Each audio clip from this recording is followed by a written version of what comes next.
जिस दिन जालिम अपने हाथ काट काट खाएगा और कहेगा कि ऐ काश मैंने पैगंबर के साथ रास्ता इख्तियार किया होता, हाय शामत, काश मैंने फुला शख्स को दोस्त न बनाया होता, उसने मुझको किताब नसीहत के मेरे पास आने के बाद बहका दिया। और शैतान इंसान को वक्त पर दगा देने वाला है। यूं नहीं, जब जमीन कूट कूट कर बराबर कर दी जाएगी और तुम्हारा परवरदिगार जलवा फरमा होगा और फरिश्ते कितार दर कितार आ जाएंगे और दोज़ख उस दिन सामने लाई जाएगी, तो इंसान उस दिन सोचेगा, मगर अब सोचने से उसे फायदा कहां मिल सकेगा। कहेगा काश मैंने अपनी इस जिंदगी के लिए कुछ आगे भेजा होता, तो उस दिन न कोई अल्लाह के अजाब की तरह का अजाब देगा और न कोई उसके जकड़ने की तरह जकड़ेगा। जिस दिन उनके चेहरे आग में उलट पुलट किए जाएंगे तो कहेंगे ऐ काश हम अल्लाह की फर्मा बरदारी करते और रसूल सल्लल्लाहु अलैहि वसल्लम का हुक्म मानते। और जिसका नामा-ए अमाल उसके बाईं हाथ में दिया जाएगा तो वो कहेगा ऐ काश मुझको मेरा अमाल नामा न दिया जाता और मुझे मालूम न होता कि मेरा हिसाब क्या है। ऐ काश मौत मेरा काम तमाम कर चुकी होती, आज मेरा माल मेरे कुछ भी काम ना आया, मुझसे मेरा इख्तिदार जाता रहा। हुक्म होगा कि इसे पकड़ लो, अब इसे तौक पहना दो, फिर दोज़ख की आग में इसे झोंक दो, फिर जंजीर से जिसकी लंबाई 70 गज है जकड़ दो। और इनसे दुनिया की जिंदगी की मिसाल भी बयान कर दो कि वो ऐसी है जैसे पानी जिसे हमने आसमान से बरसाया तो उसके साथ जमीन की पैदावार मिलकर निकली, फिर वो चूरा चूरा हो गई कि हवाएं उसे उड़ाती फिरती हैं।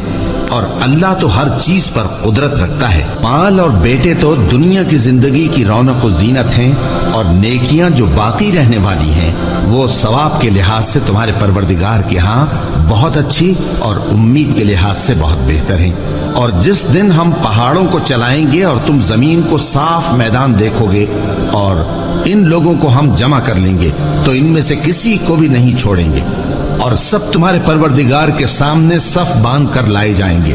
तो हम इनसे कहेंगे कि जिस तरह हमने तुमको पहली बार पैदा किया था उसी तरह आज तुम हमारे सामने आए, लेकिन तुमने तो ये ख्याल कर रखा था कि हमने तुम्हारे लिए क़यामत का कोई वक्त मुकर्रर ही नहीं किया।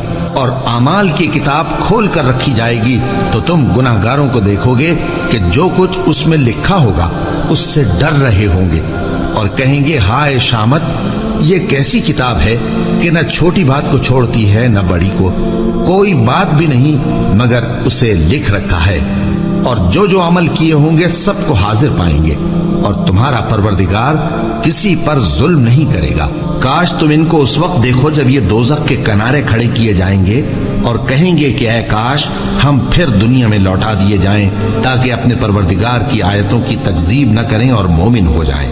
हाँ, ये जो कुछ पहले छुपाया करते थे आज इन पर जाहिर हो गया है, और अगर ये दुनिया में लौटाए भी जाएं तो जिन कामों से इनको मना किया गया था वही फिर करने लगे। कुछ शक नहीं कि ये झूठे हैं और कहते हैं कि हमारी जो दुनिया की जिंदगी है बस यही जिंदगी है और हम मरने के बाद फिर जिंदा नहीं किए जाएंगे। और काश तुम इनको उस वक्त देखो जब ये अपने परवरदिगार के सामने खड़े किए जाएंगे, वो फरमाएगा क्या ये दोबारा जिंदा होना बरहक नहीं? तो कहेंगे क्यों नहीं, हमारे परवरदिगार की कसम बिल्कुल बरहक है।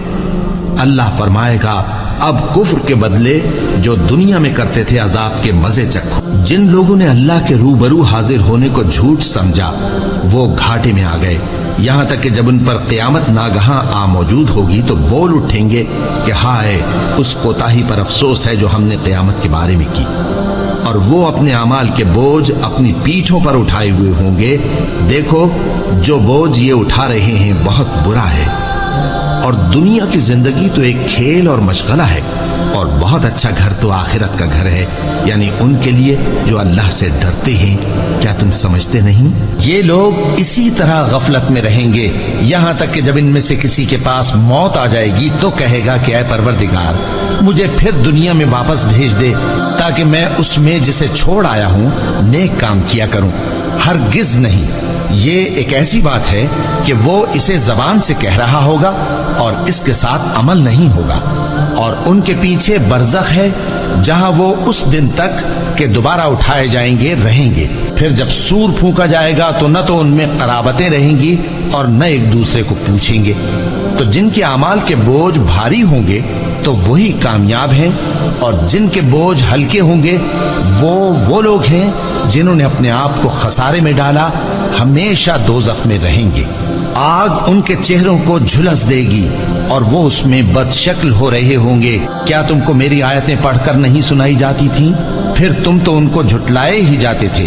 وہ کہیں گے اے ہمارے پروردگار، ہم پر ہماری کمبختی غالب آ گئی اور ہم رستے سے بھٹک گئے.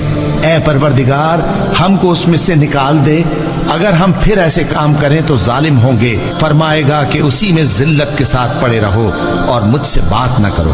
میرے بندوں میں ایک گروہ تھا جو دعا کیا کرتا تھا کہ اے ہمارے پروردگار، ہم ایمان لائے تو تو ہم کو بخش دے اور ہم پر رحم فرما، اور تو سب سے بہتر رحم کرنے والا ہے. تو تم ان سے تمسخر کرتے رہے یہاں تک کہ ان کے پیچھے میری یاد بھی بھول گئے، اور تم ہمیشہ ان سے ہنسی کیا کرتے تھے. آج میں نے ان کو ان کے صبر کا بدلہ دیا کہ وہی کامیاب ہو گئے. اللہ پوچھے گا کہ تم زمین میں کتنے برس رہے؟ وہ کہیں گے کہ ہم 1 روز یا 1 روز سے بھی کم رہے تھے. شمار کرنے والوں سے پوچھ لیجئے. اللہ فرمائے گا کہ وہاں تم بہت ہی کم رہے، کاش تم جانتے ہوتے. کیا تم یہ خیال کرتے ہو کہ ہم نے تم کو بے مقصد پیدا کیا ہے اور یہ کہ تم ہماری طرف لوٹ کر نہیں آؤ گے؟ تو اللہ جو سچا بادشاہ ہے اس کی شان اس سے اونچی ہے، اس کے سوا کوئی معبود نہیں، وہی عرش کریم کا مالک ہے. اے پیغمبر، میری طرف سے لوگوں کو کہہ دو کہ اے میرے بندو، جنہوں نے اپنی جانوں پر زیادتی کی ہے، اللہ کی رحمت سے نا امید نہ ہونا. اللہ تو سب گناہوں کو بخش دیتا ہے، بے شک وہی تو ہے بڑا بخشنے والا، بڑا مہربان. اور اس سے پہلے کہ تم پر عذاب آ واقع ہو، اپنے پروردگار کی طرف رجوع کرو اور اس کے فرما بردار ہو جاؤ، ورنہ بعد میں تم کو مدد نہیں ملے گی. اور اس سے پہلے کہ تم پر ناگہاں عذاب آ جائے اور تم کو خبر بھی نہ ہو، اس نہایت اچھی کتاب کی جو تمہارے پروردگار کی طرف سے تمہاری جانب نازل ہوئی ہے پیروی کرو.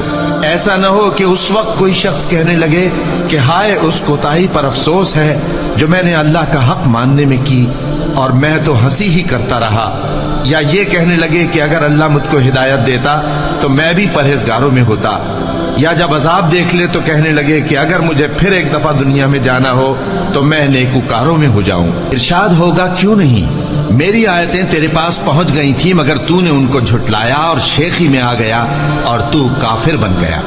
اور اے مخاطب، جن لوگوں نے اللہ پر جھوٹ بولا تم قیامت کے دن دیکھو گے کہ ان کے چہرے سیاہ ہو رہے ہوں گے. کیا تکبر کرنے والوں کا ٹھکانہ دوزخ میں نہیں ہے؟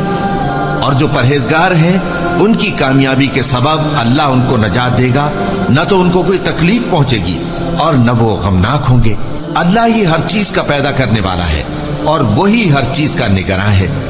اسی کے پاس آسمانوں اور زمین کی کنجیاں ہیں، اور جنہوں نے اللہ کی آیتوں سے کفر کیا وہی نقصان اٹھانے والے ہیں.